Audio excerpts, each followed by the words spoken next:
ridden. Now Banjo was a former lead line pony, so he's not a real forward moving horse. So getting him to trot kind of requires using more leg. So this is getting a kind of heavy horse to trot. Now I am not wearing spurs, but I am wearing tights. I'm going to try so you can see my legs a little bit better. So I'm giving him a little bit of butt number 2 just to get him going. And he's not going to go. There we go. So it's an escalation of pressure. I want to try to get him going. And I've added one small pull. So already I'm not putting any pressure on that hackamore.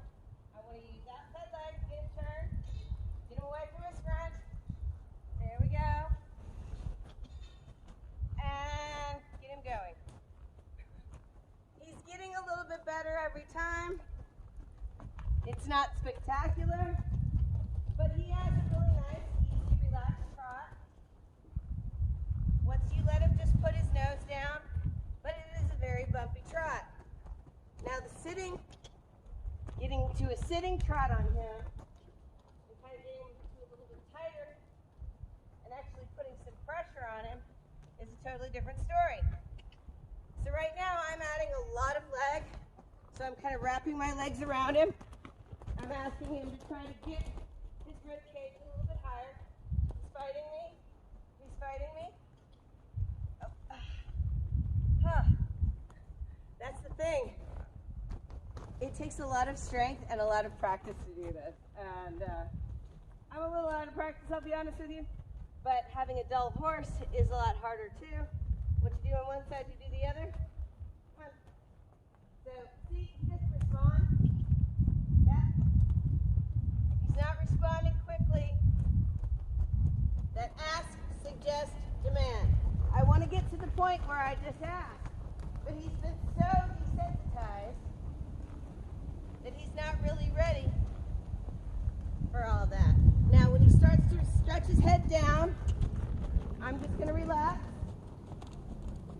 Sit up into a sitting trot and just let his head relax. I'm actually pretty happy with that.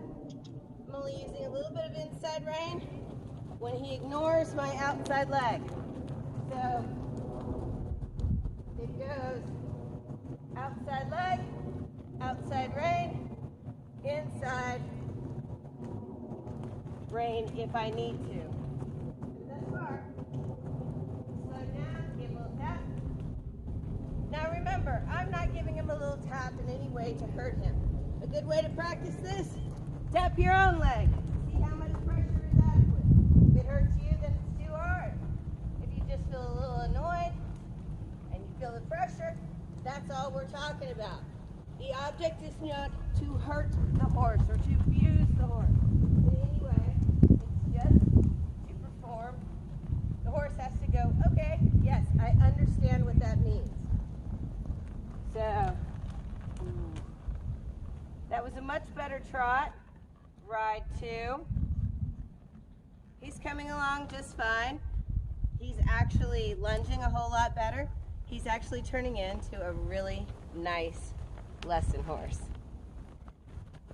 Thank you so much for joining me on today's video, and if you enjoyed the video, give us a like, and if you haven't already, please subscribe. And if you would like to see more on Banjo, check out his playlist.